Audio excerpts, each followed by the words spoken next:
Voilà, merci aux musiciens ce matin, parce que bon, Henri aurait dû prendre le piano, notre cher Henri, mais il est malade. Et puis, bon, vous avez vu qu'il nous manque notre pasteur là, hein, qui n'est pas assis là comme d'habitude. Ils ont quelques jours de repos, il revient bientôt. Et Thierry n'est pas là non plus, il prêche à Épinal ce matin, hein. Vous savez que de temps en temps, on va aider l'église d'Épinal là-bas. Voilà, et bienvenue aussi à ceux qui font du tourisme dans la plus belle ville du monde. Je plaisante, mais c'est un peu vrai quand même. Elle est magnifique. Se promener dans notre ville et admirer les belles choses. Il y en a un qui s'est promené à la ville d'Athènes. Bon, il ne faisait pas du tourisme. Il allait pour évangéliser. C'est l'apôtre Paul qu'on voit dans le livre des Actes des Apôtres. Au chapitre 17, il était à Athènes et nous allons lire les versets 16 à 34 dans le livre des Actes des Apôtres. Voilà ce qui s'est passé à ce moment-là quand Paul était à Athènes. Pendant que Paul attendait à Athènes, bon, il attendait que les autres, Timothée et Silas, le rejoignent, son esprit était profondément indigné à la vue de cette ville pleine d'idoles. Il s'entretenait donc dans la synagogue avec les Juifs et les non-Juifs qui craignaient Dieu, et chaque jour sur la place publique, avec ceux qu'il rencontrait. Quelques philosophes épicuriens et stoïciens se mirent à parler avec lui. Les uns disaient « Que veut dire ce discoureur ?» D'autres, parce qu'il annonçait Jésus et la résurrection, disaient « Il semble qu'il annonce des divinités étrangères. » Alors, ils l'attrapèrent et le conduisirent à l'Aréopage en disant « Pourrions-nous savoir quel est ce nouvel enseignement que tu apportes ? En effet, tu nous fais entendre des choses étranges. Nous voudrions donc savoir ce que cela veut dire. » Or, tous les Athéniens et les étrangers qui résidaient là ne passaient leur temps qu'à dire ou à écouter les dernières nouveautés. Paul, debout au milieu de l'Aréopage, dit « Athéniens, je vous trouve à tout point de vue extrêmement religieux. En effet, en parcourant votre ville et en examinant les objets de votre culte, j'ai même découvert un autel avec cette inscription « À un Dieu inconnu ». Celui que vous révérez sans le connaître, c'est celui que je vous annonce. Le Dieu qui a fait le monde et tout ce qui s'y trouve est le Seigneur du ciel et de la terre. Il n'habite pas dans les temples faits par la main de l'homme. Il n'est pas servi par des mains humaines, comme s'il avait besoin de quoi que ce soit. Lui qui donne à tous la vie, le souffle et toute chose. Il a fait en sorte que tous les peuples issus d'un seul homme habitent sur toute la surface de la terre, et il a déterminé la durée des temps et les limites de leur lieu d'habitation. Il a voulu qu'ils cherchent le Seigneur et qu'ils s'efforcent de le trouver en tâtonnant, bien qu'il ne soit pas loin de chacun de nous. En effet, c'est en lui que nous avons la vie, le mouvement et l'être. Comme l'ont aussi dit quelques-uns de vos poètes, nous sommes aussi de sa race. Ainsi donc, puisque nous sommes de la race de Dieu, nous ne devons pas croire que la divinité ressemble à de l'or, à de l'argent, à de la pierre, sculptée par l'art et l'imagination de l'être humain. Sans tenir compte des temps d'ignorance, Dieu annonce maintenant à tous les êtres humains, partout où ils se trouvent, qu'ils doivent changer d'attitude, parce qu'il a fixé un jour où il jugera le monde avec justice par l'homme qu'il a désigné. Il en a donné à tous une preuve certaine en le ressuscitant. Lorsqu'ils entendirent parler de résurrection des morts, les uns se moquèrent, les autres dirent « Nous t'entendrons là-dessus une autre fois ». Ainsi Paul se retira du milieu d'eux. Quelques-uns cependant se joignirent à lui et crurent. Parmi eux figurait Denis, l'Aréopagite, une femme du nom de Damaris, et d'autres avec eux. Comment introduire l'Évangile dans une culture païenne? Comment intéresser un auditoire idolâtre à la bonne nouvelle de Jésus-Christ? Le discours de l'apôtre Paul aux Athéniens le montre de manière exemplaire pour nous. Il sera utile comme modèle pour nous, chrétiens du XXIe siècle, qui voulons partager notre foi dans une culture bien éloignée des valeurs judéo-chrétiennes. Donc, après avoir évangélisé les villes de Philippe, Thessalonique et Bérée, Paul est seul à Athènes en attendant que Silas et Timothée le rejoignent. On est en l'an 51. La première réaction de Paul, en visitant la ville, est une irritation à la vue du grand nombre d'idoles, et pour cause. Les idoles saturaient l'espace public, elles n'étaient pas cachées dans les temples. Paul était littéralement cerné par des milliers de représentations divines, à tel point qu'un auteur de l'époque, Pétrone, disait avec ironie qu'à Athènes, il est plus facile de croiser un dieu qu'un être humain. Beaucoup de statues de Zeus, d'Apollon, d'Aphrodite ou d'Hermès étaient coulées en bronze, sculptées dans le marbre blanc d'Attique ou faites d'or et d'ivoire. Ça devait être joli du point de vue artistique. Pour un juif monothéiste comme Paul, habitué à l'interdiction stricte de représenter Dieu, le choc culturel était immense. Souvenons-nous que le premier commandement donné par Dieu à Moïse était « Tu ne feras pas d'autre Dieu ». En contemplant ces œuvres d'art, il était exaspéré. Pourquoi était-il exaspéré? Certainement parce qu'il avait compassion de toutes ces personnes égarées par l'idolâtrie, alors que lui connaissait le vrai Dieu vivant. Son cœur devait brûler en lui du désir d'annoncer la vérité à ces Athéniens. Le texte nous le suggère par un petit mot « donc ». Son esprit était profondément indigné à la vue de cette ville pleine d'idoles. Il s'entretenait donc, par conséquent, dans la synagogue avec les Juifs. La vue de ces idoles motive l'apôtre à annoncer l'Évangile. Il le fait dans la synagogue avec les Juifs et les non-Juifs qui craignaient Dieu, et chaque jour sur la place publique avec ceux qu'il rencontrait. Dans les synagogues, il montrait que Jésus est le Messie annoncé par les prophètes. Son discours était basé sur les Écritures, aujourd'hui notre Ancien Testament. Sur la place publique, les gens ne connaissaient pas les Écritures. Paul devait donc puiser dans leur culture les éléments de son discours. Parmi ceux qu'il rencontrait se trouvaient des philosophes, ce qui n'est pas étonnant, dans la ville où vécurent les pères de la philosophie, Socrate, Platon, Aristote. En entendant Paul parler de Jésus et de la résurrection, ces philosophes pensent qu'il annonce des divinités étrangères. Ils veulent en savoir plus et le saisissent pour le conduire à l'Aréopage, près de l'Acropole. L'Aréopage étant le conseil chargé de veiller sur la religion et les lois de la cité, c'est l'endroit logique pour examiner ce que Paul raconte. Il faut savoir qu'introduire de nouveaux dieux sans l'autorisation de la cité était un délit grave à Athènes. C'est exactement le chef d'accusation qui avait valu à Socrate d'être condamné à mort 4 siècles plus tôt.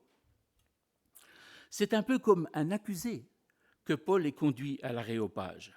Mais c'est aussi par simple curiosité intellectuelle, comme le texte le suggère, tous les Athéniens et les étrangers qui résidaient là ne passaient leur temps qu'à dire ou à écouter les dernières nouveautés. Une occasion exceptionnelle est donc offerte à Paul de prêcher. Il est debout devant l'auditoire, probablement assis. Bien qu'il fût outré par tant d'idolâtrie, il ne leur fait pas de reproches. S'il avait frontalement dénoncé le péché d'idolâtrie, il aurait probablement perdu leur attention. Avec la sagesse que Dieu lui donne, Paul attire l'attention de l'auditoire sur cet autel qu'il a vu dédié au Dieu inconnu. « Celui que vous révérez sans le connaître, c'est celui que je vous annonce, dit-il.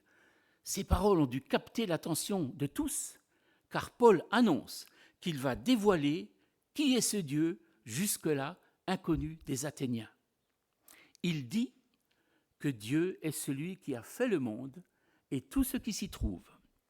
Un Dieu unique et créateur.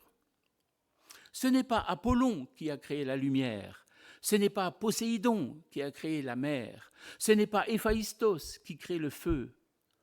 Toute la création est l'œuvre d'un Dieu unique, et ce Dieu n'habite pas dans les temples. Il n'est pas servi par des mains humaines. Il n'a besoin de rien. On ne peut rien lui apporter. C'est au contraire lui qui donne aux humains la vie, le souffle et toutes choses. Ensuite, l'apôtre dit que ce Dieu unique est aussi le Seigneur de tous les hommes et que les nations dispersées sur la terre proviennent d'un seul homme et que Dieu dirige leur destin. Il explique aussi que tous les humains de la surface de la terre cherchent Dieu à tâtons. Dieu l'a voulu ainsi.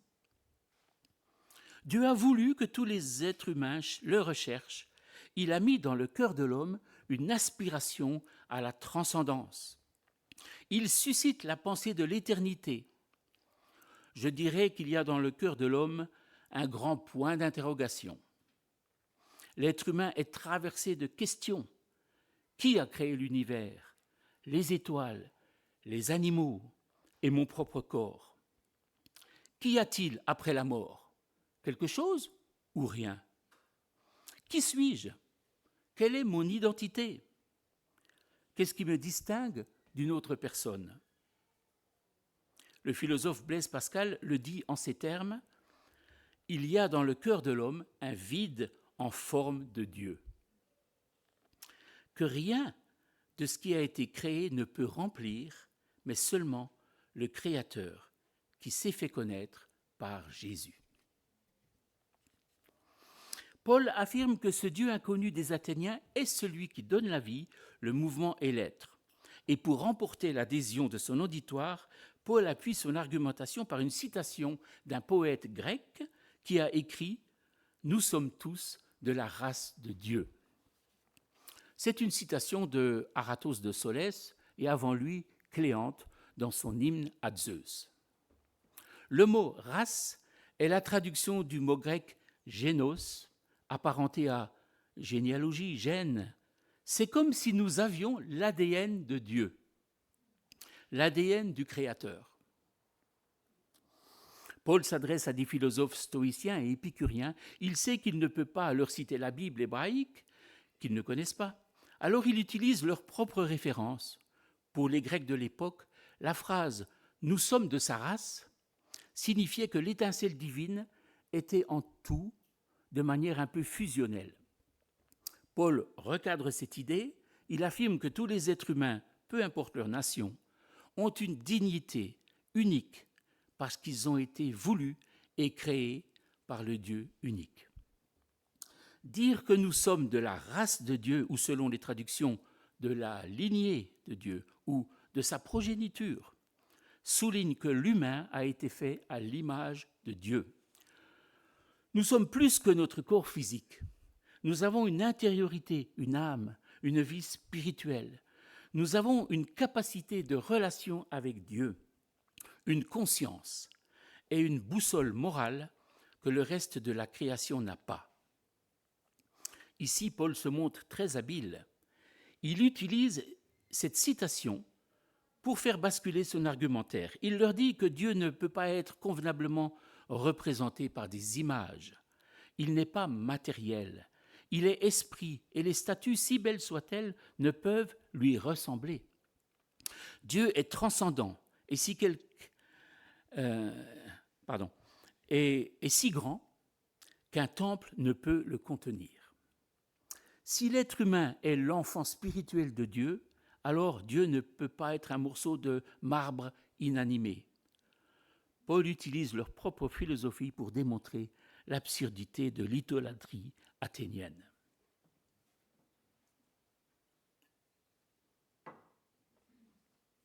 Après cette belle argumentation, Paul poursuit son discours qu'il va placer ses auditeurs devant une prise de position, un choix de vie.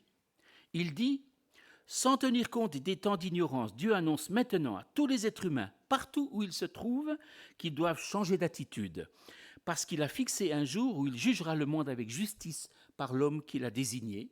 Il en a donné à tous une preuve certaine en le ressuscitant. » Il y a le passé et le futur. Dans le passé, les êtres humains cherchaient Dieu de manière confuse. C'était un temps d'ignorance. Dans le futur, il y aura le jugement juste de Dieu. Entre ces deux extrêmes, il y a le présent, le maintenant. Maintenant, aujourd'hui, c'est le moment de se tourner vers Dieu en se repentant. Le temps présent est un moment de prise de décision. Il est intéressant de remarquer que dans ce lieu, l'Aréopage, où des hommes sont d'habitude jugés par un tribunal, c'est maintenant tout l'auditoire qui se trouve confronté à la pensée du jugement de Dieu confié à Jésus-Christ ressuscité. L'appel est solennel. Chaque personne comparaîtra devant le tribunal de Dieu. Il faut se repentir. Comment va réagir cette assemblée au discours poignant de l'apôtre ? Certains se moquent, d'autres s'en vont. Quelques-uns, cependant, reçoivent les paroles de Paul avec foi. Ce qui me surprend dans ce discours d'évangélisation, c'est que l'apôtre parle de repentance sans en expliquer la nécessité. Il ne parle pas du péché. Pourquoi changer de vie s'il n'y a pas de péché ? Il ne parle pas non plus explicitement de la grâce ni de la mort de Jésus comme sacrifice expiatoire. Peut-être en a-t-il parlé, et personnellement je le pense. Mais Luc, qui a rédigé le livre des Actes des Apôtres, ne le mentionne pas. Luc n'a probablement pas écrit l'ensemble du contenu du discours de Paul. Il a dû en faire un résumé. Il en écrit l'essentiel. En effet, le temps de la lecture du discours que nous avons fait au début de Paul est d'1 minute 30. Paul a certainement dû parler plus longtemps que ça. Chers frères et sœurs, quelles leçons pouvons-nous tirer de ce discours de Paul à l'Aréopage pour partager l'Évangile aujourd'hui à nos contemporains ? J'en tirerai 3 leçons. Premièrement, être motivé par l'amour et la compassion. Deuxièmement, bâtir des ponts culturels avec les interlocuteurs. Et troisièmement, amener les auditeurs à prendre une décision. Premièrement, être motivé par l'amour et la compassion. L'apôtre était attristé de voir que les Athéniens adoraient les idoles, sans connaître le Dieu vivant, sans connaître Jésus-Christ le Sauveur, qu'il a lui-même rencontré sur le chemin de Damas. L'amour de Christ le pressait. Il a passé sa vie à faire connaître la bonne nouvelle de l'Évangile par amour pour les perdus.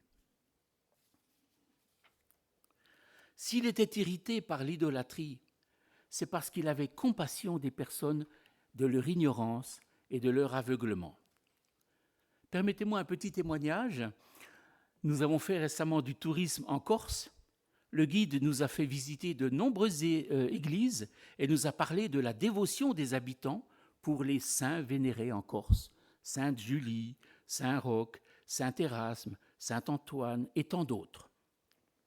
De nombreuses processions sont organisées en leur honneur et les gens leur adressent des prières en demandant leur intercession. Le guide mettait en valeur la richesse des traditions encore vivantes. Au fond de moi, j'étais attristé par le fait que la piété de ces gens soit mêlée à de la superstition. J'avais envie de prendre le micro pour leur dire de se tourner vers le seul Sauveur et le seul médiateur. Aujourd'hui, quelles sont nos idoles contemporaines ? Vers quoi les gens courent-ils ? Timothée Keller parle de 4 idoles contemporaines, l'amour, l'argent, le succès, la gloire. Je pourrais en rajouter encore, peut-être vous aussi, la recherche effrénée du bien-être. Ou l'égoïsme, on n'y pense pas souvent, c'est moi qui suis idole, tout tourne autour de ma personne. Chers frères et sœurs, avez-vous aussi ce sentiment de compassion envers tant de personnes qui passent à côté de la vraie vie ? Êtes-vous motivés pour leur annoncer l'Évangile ? Réfléchissons à ce que nous pouvons faire personnellement et en Église pour transmettre à nos contemporains le plus beau des messages, l'Évangile. Jésus-Christ a tant aimé le monde qu'il a quitté son ciel de gloire pour venir nous sortir des ténèbres, que notre amour soit renouvelé et notre motivation vitalisée.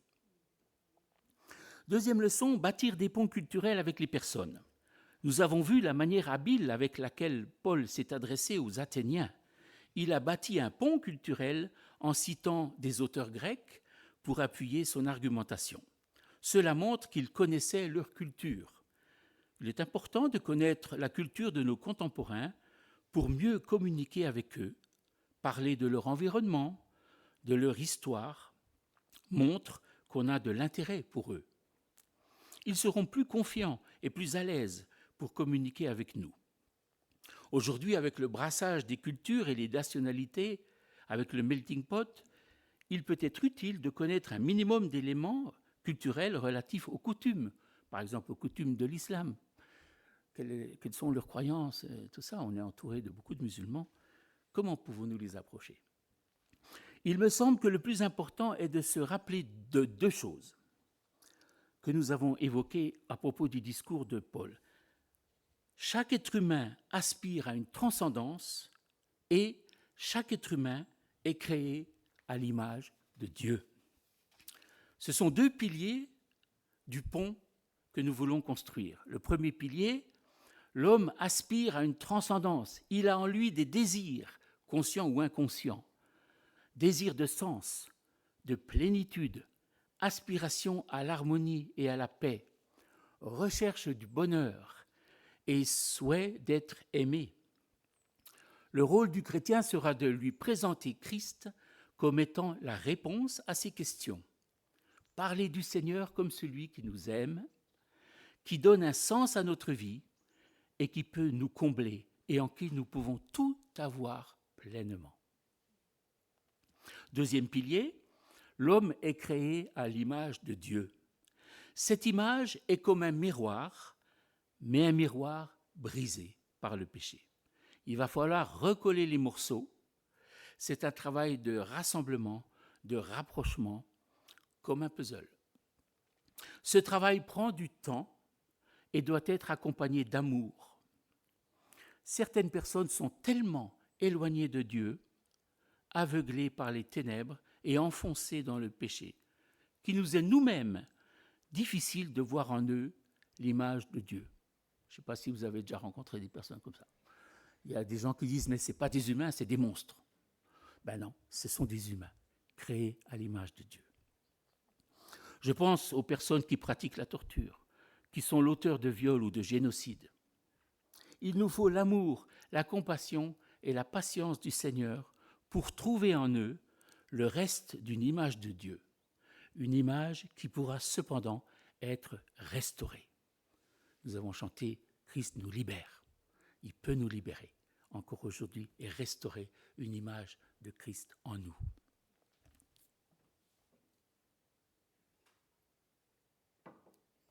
Troisième leçon que nous pouvons tirer de notre texte biblique, amener les personnes à prendre une décision. À la fin de son discours, Paul invite les gens à se repentir, car il y aura un jugement. Il fait appel à leur conscience et les invite à se positionner par rapport au juge.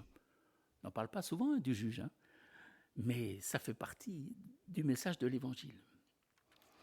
À la fin de son discours, oui, il les invite à se repentir. La prédication de l'Évangile n'est pas seulement un exposé de l'histoire de ce que Jésus a fait, c'est aussi l'invitation à un changement de vie, à une prise de position pour une orientation nouvelle. Il faut présenter le salut, la doctrine de la création, de la chute, de la rédemption, avec un vocabulaire accessible aux auditeurs, leur donner envie de devenir chrétiens et de recevoir la vie en abondance. Mais il faut aussi apporter le sujet délicat de la repentance. Nous avons besoin de la sagesse d'en haut et de tact pour aborder ces choses et gagner la confiance. Mais au final, nous savons que le résultat ne dépend pas de nous. C'est le Saint-Esprit qui parle au cœur des gens. Et heureusement. ce jour-là, à Athènes, relativement peu de personnes sont devenues chrétiennes, contrairement à d'autres discours de Pierre, par exemple, où plusieurs milliers d'un seul coup se sont convertis. Il en a été autrement. Par exemple, à Corinthe, où, dans une vision pendant la nuit, le Seigneur dit à Paul qu'il avait un peuple nombreux dans cette ville. Alors, je ne sais pas à Colmar combien encore seront destinés à être sauvés. Nous ne le savons pas, mais nous allons les chercher. S'il y en a même un seul qui se convertit cette semaine, alléluia. Mais s'il y en a 10, c'est encore mieux. J'en arrive à ma conclusion très brève. Ce discours de Paul est encore d'actualité. Pourquoi ? Eh bien parce que l'Évangile n'a pas changé, il est le même depuis 2000 ans, et l'homme non plus n'a pas changé, le cœur de l'homme. Bien sûr, l'homme a changé. Il y a aujourd'hui l'intelligence artificielle, bon, on en reparlera plus tard peut-être, un sujet un peu inquiétant. Mais au fond, l'homme est toujours le même dans son cœur. Fondamentalement, même si son environnement change, son cœur aura toujours besoin d'être comblé. Et le seul qui peut le combler de manière satisfaisante, c'est le Seigneur, c'est Jésus-Christ. Je vous invite à prier. Seigneur notre Dieu, merci pour ce beau discours de Paul aux Athéniens qui nous est rapporté par Luc dans le livre des Actes des Apôtres, que nous pouvons lire et méditer. Merci parce qu'il est encore d'actualité aujourd'hui, parce que c'est vrai, ton évangile répond encore aujourd'hui aux aspirations profondes de ceux qui nous entourent. Mais nous ne savons pas trop comment les aborder, sans les ennuyer, sans leur faire peur. Donne-nous ta sagesse, donne-nous, Seigneur, des occasions. Des fois, c'est un simple geste, un simple mot d'amitié. Mais Seigneur, nous te prions pour les gens qui nous entourent et qui sont dans les ténèbres, alors que nous avons, comme lui dit la parabole, trouvé dans notre champ un trésor que nous voulons partager. Alors Seigneur, je te prie pour que tu nous donnes, peut-être cette semaine, l'occasion de parler à quelqu'un, l'occasion de témoigner de toi, ou de prier aussi simplement pour le salut de beaucoup avant ton retour. Au nom de Jésus-Christ, nous te demandons cela et nous te bénissons. Amen.